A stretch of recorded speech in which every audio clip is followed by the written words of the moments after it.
एक बार की बात है। सुनहरे पहाड़ों के बीच बसे एक खूबसूरत राज्य में राजकुमारी अनन्या रहती थी। उसका महल बहुत बड़ा और भव्य था, लेकिन राजकुमारी का दिल छोटा सा था।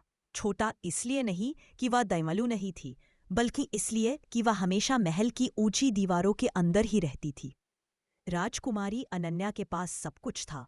सुंदर कपड़े, चमकते गहने, स्वादिष्ट खाना और सेवकों की एक पूरी फौज। लेकिन उसके पास एक चीज नहीं थी, बाहरी दुनिया को देखने का अनुभव। हर रोज वह अपनी खिड़की से बाहर देखती और सोचती, काश मैं भी उन लोगों की तरह बाजार में घूम सकती, उनसे बात कर सकती, उनके साथ खेल सकती।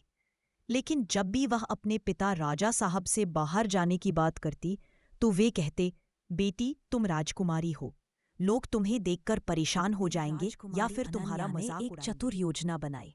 उसने सोचा, अगर मैं अपने शानदार कपड़े उतार कर सामान्य लड़की जैसे कपड़े पहनूं तो कोई नहीं पहचानेगा कि मैं राजकुमारी हूं। उसने अपनी प्रिय सहेली और सेविका मीरा से कहा, मीरा क्या तुम मेरी मदद करोगी? मीरा ने चिंता से कहा, राजकुमारी जी आप क्या सोच रही हैं?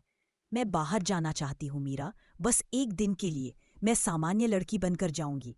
मीरा पहले तो डर गई, लेकिन जब उसने राजकुमारी की आंखों में चमक देखी तो वह मान गई। उसने अनन्या को अपने सादे कपड़े दिए, एक सफेद कुर्ता और नीली सलवार। राजकुमारी अनन्या ने अपने भारी गहने उतारे, अपने रेशमी बाल एक साधारण चोटी में बांधे और दर्पण में देखा। वह बिल्कुल एक आम लड़की जैसी दरवाजे से चुपके से निकलकर गांव का रुख किया। जैसे ही उसने महल के बाहर पहला कदम रखा, उसका दिल तेजी से धड़कने लगा। सब कुछ कितना अलग था। गलियों में धूल थी, लोग तेज आवाज में बात कर रहे थे, गाड़ियां हॉर्न बजा रही थीं और हर तरफ रंग बिरंगी चीजें बिखरी हुई थीं। राजकुमारी के लिए यह सब बिल्कुल नया था। वह बाजार में पहुंची, जहां ढेर सारी दुकानें थीं। एक फलवाले ने उससे कहा, बेटी संतरे लोगे? बहुत मीठे हैं। अनन्या ने घबराकर कहा, जी जी हाँ। लेकिन उसे पता ही नहीं था कि पैसे कैसे दिए जाते हैं। महल में तो सब कुछ बिना पैसे मिल जाता था। फलवाले ने हैरानी से पूछा, पैसे? अनन्या का चेहरा लाल हो गया। मैं भूल गई।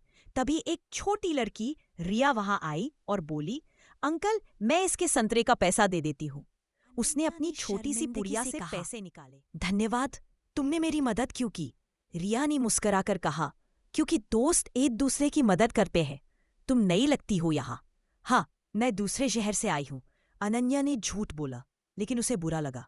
रिया ने कहा, चलो मैं तुम्हें यहाँ की सैर कराती हूँ।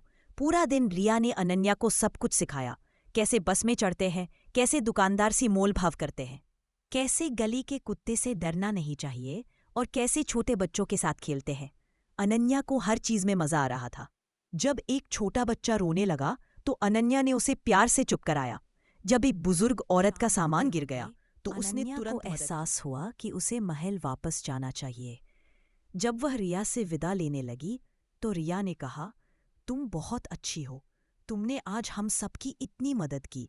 तुम कल फिर आओगी ना?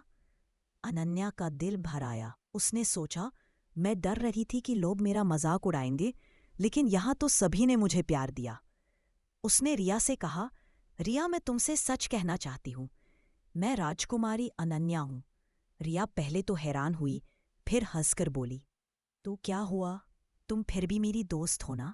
और आज तुमने साबित कर दिया कि तुम सिर्फ राजकुमारी नहीं हो, बल्कि एक अच्छी इंसान भी हो। अपने पिता को सब कुछ बताया। पहले तो राजा साहब गुस्सा हुए, लेकिन जब अनन्या ने अपने दिन की सारी कहानी सुनाई तो उनकी आंखें भर आईं। पिताजी, अनन्या ने कहा, मैंने आज सीखा कि असली राजकुमारी वो होती है जो लोगों से प्यार करे, उनकी मदद करे। मैं अब भी महल में रहूंगी, लेकिन मैं गांव के लोगों के साथ भी समय बिताना चाहती हूँ। राजा साहब ने अपनी बेटी को गले लगाया और कहा, तुमने मुझे बहुत बड़ा सबक सिखाया है बेटी। एक सच्चा राजा वो है जो राजकुमारी अनन्या नियमित रूप से गांव जाने लगी। कभी वह राजकुमारी के रूप में जाती और लोगों की समस्याएं सुनती, कभी सामान्य लड़की बनकर जाती और उनके साथ खेलती। उसने गांव में एक स्कूल बनवाया जहां गरीब बच्चे पढ़ सके। उसमें एक अस्पताल बनवाया जहां सभी का मुफ्त इलाज हो सके। और सबसे जरूरी बात, उसने लोगों के दिलों में एक जगह बना ली। रिया उसकी सबसे अच्छी दोस्त बनी रही। वे दोनों साथ में ढेर सारे एडवेंचर करती रहीं। कभी पहाड़ों पर चढ़ती, कभी नदी में नाव चलाती, कभी जंगल की सैर करती। और सबसे खुशी की बात यह थी कि राजकुमारी अनन्या को एहसास हो गया था कि सबसे बड़ा खजाना लोगों का प्यार है, न कि सोना चांदी। समाप्त सीख: डरने की बजाय कोशिश करनी चाहिए। जब हम लोगों से प्यार और सम्मान से पेश आते हैं तो वे भी हमसे वैसा ही व्यवहार करते हैं। असली राजकुमारी या राजकुमार वह है जो दूसरों की मदद करे और सबके साथ दोस्ती से रहे।